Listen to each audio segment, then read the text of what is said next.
Hello and welcome to Uncensored Pillow Talk. Just a reminder, this weekend through February 26th in San Francisco, Daniel's husband runs at the new Conservatory Theater Center. It's a drama about a gay couple's disagreement over marriage. For more info, visit nctcsf.org. Next Thursday, the 23rd, the Cannes new monthly burlesque and film event with Lady Stripper Vintage Flicks is at the Center for Sex and Culture. Details at sexandculture.org. Now it's time to talk about love between men with author Rick Isensi. I'm going to show your book off a little bit here. It's an honor to have you on the show. Thank you so much thank you. for joining us. Thanks for having me. So you wrote in your book so many amazing things, but one of the things that I'm going to quote, many male couples struggle with conflicting desires for stability in their relationship and in their interest in outside sexual contacts. It seems common in male relationships to have an open agreement. Can you speak to that a little bit? Sure. Well, you know, there's such a variety of possibilities. And I think part of the freedom that we've had as gay men is to be able to invent our own relationships. Absolutely. You know, especially when we weren't even able to get married. It was like that wasn't even an option. And so we had to sort of create out of whole cloth, so to speak, you know, what is it that we want from each other, right? Absolutely. And so I wouldn't necessarily say that it's a majority of couples. I don't know, it's hard to get accurate statistics.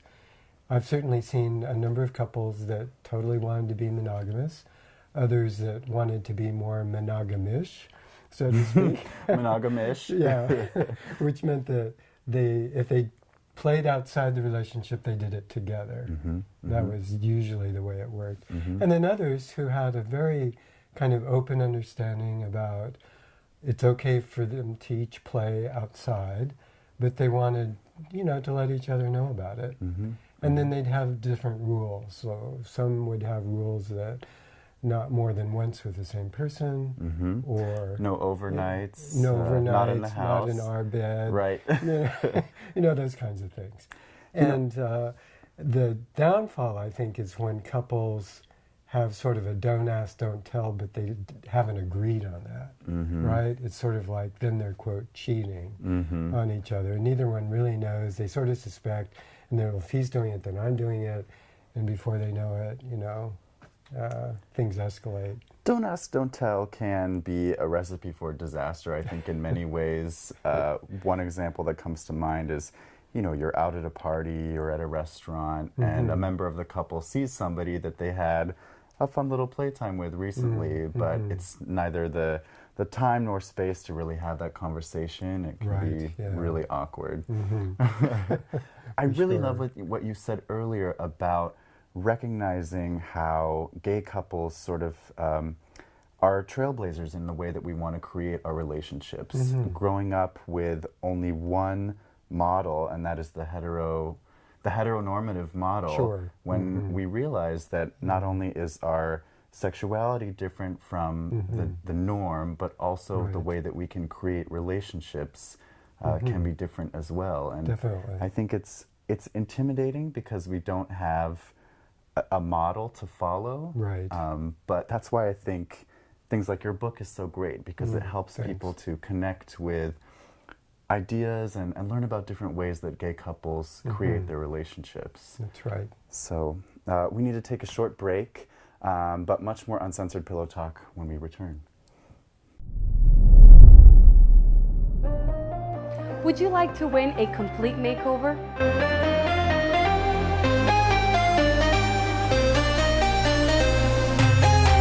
In order to participate, you must like Salon DNA San Francisco along with Attitude Show, both pages on Facebook, and share, and follow us on Instagram. So make sure to tell all your friends and family, and I will see the lucky winner soon at Salon DNA. Welcome back. Here in bed with me is Rick Isensi. Who knew? We were talking about his book, Love Between Men. Now, Rick, do you think there is such a thing as the right time to move in together? Is there a time frame, or is it more about certain elements in the relationship that are present? Well, one thing that occurs to me is definitely a wrong time to move in together. And that is when it's simply a matter of convenience, and it can be very tempting.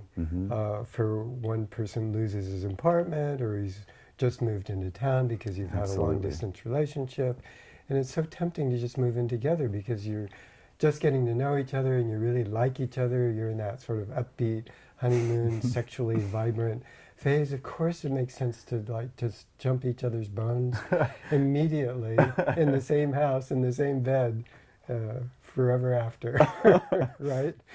And yet, what I've often seen is that people have very differing expectations about what this means when we move in together, when it's merely a matter of convenience, like somebody loses his apartment, or he can't stand his roommate, or it's just cheaper, you know, those kinds of things. And so one person might be thinking, oh, this is temporary, we're just kind of checking things out, and we'll just kind of see how it goes. And then the other starts thinking, whoa, like, we're an item, and this is it. Right. Right? And so... Start to panic. Yeah. And so... So it's definitely a wrong time. Okay. Question about coming out. We live in San Francisco, one of the most gay, queer-friendly cities on the planet. Right. And yet, even now in 2017, I hear still so many stories about people struggling with coming out to their families, friends, at work. How do you think coming out still plays an issue in gay relationships?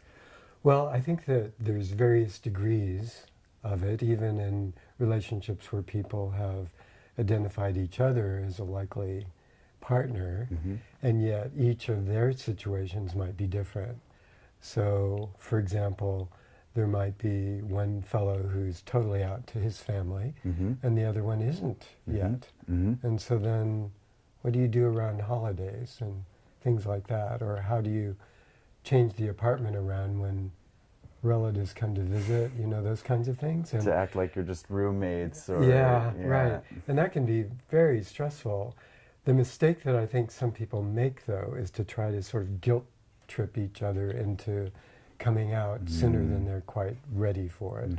Like, if you really love me, then you'd stand up to your parents, kind of thing, like that. Those kinds of choices are like Sophie's choice for a lot of people, and it's not very comfortable. It's kind of like what ends up happening is that we internalize the outside oppression within our own relationship, battle with each other instead of seeing one another as allies in terms of how can we confront the surrounding homophobia. Beautifully put. So we've had a few questions about defining sex addiction, which in and of itself is a phrase that we feel is sort of problematic.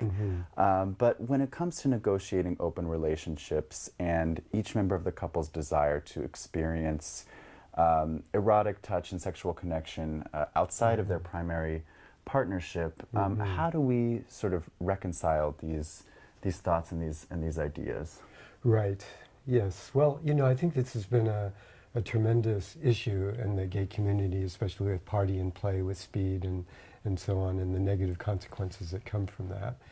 I think that the term sexual addiction itself is not so helpful as just thinking of it in terms of compulsive behavior or problematic behavior or something that's interfering with what's, you know, what the couple really wants with each other, right? So, you know, I've seen couples who met each other at the baths, and then each was constantly suspicious that the other was still tripping out at the bath instead of just being with each other, which is what they said they wanted.